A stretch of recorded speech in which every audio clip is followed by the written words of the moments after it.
Shalom. आज आपण प्रभूच्या नावात एक नवीन वचन घेऊन आलेलो आहे.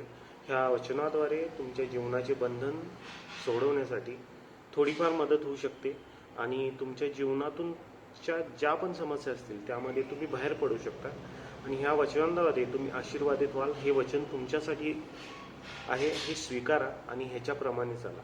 आजचं वचन जे आहे ते 1 Corinthians याचा 15वा अध्याय आणि 58वं वचन आहे, ज्याच्यात शेवटच्या वचनामध्ये एंडमध्ये असं म्हटलेलं आहे, म्हणून तुम्ही स्थिर व आढळ व्हा आणि प्रभूच्या कामात सर्वदा अधिकाधिक तत्पर असा.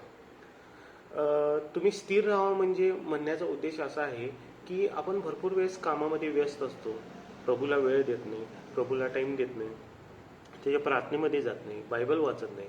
तर ही जी गोष्ट आहे ही कन्सिस्टंट तुमची झाली पाहिजे, रोजच्या रोज झाली पाहिजे, न चुकता झाली पाहिजे, दिवसातून 3 वेळेस झाली पाहिजे.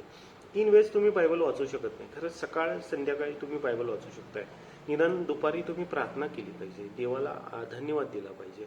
ह्या गोष्टी आहेत, ह्या कन्सिस्टंटली तुमच्या जीवनात झाल्या पाहिजेत. भलेही तुमची परिस्थिती चुकीची असो, भलेही तुम्ही कुठूनही जात असाल, भलेही तुमच्या जीवनात काहीतरी मोठं काहीतरी चालू असेल, खरं तुम्ही देवाला धन्यवाद द्यायचं सोडू नका, देवाला गौरव द्यायचं सोडू नका, जेणेकरून तुमच्या जीवनात हे कार्य व्हायला सुरू होईल आणि हळूहळू ह्या तुमच्या जीवनात तुम्हाला बदल जाणवून येईल. कुठंही जात असताना तुम्ही देवाला धन्यवाद द्या, देवाची प्रार्थना करा. कुठलंही तुमचं काम अडलं असेल तर देवाच्या नावाची आठवण करून त्या गोष्टीला देवाच्या नावात कव्हर करून तुम्ही पुढे जावा. म्हणजे तुमचे जे काही कामं असतील ते सर्व पूर्ण होतील, तुमच्या जीवनात ते कार्य होईल, तुमच्या जीवनात एक नवीन चक्र फिरायला लागेल आणि हे तुम्हाला जाणवून येईल.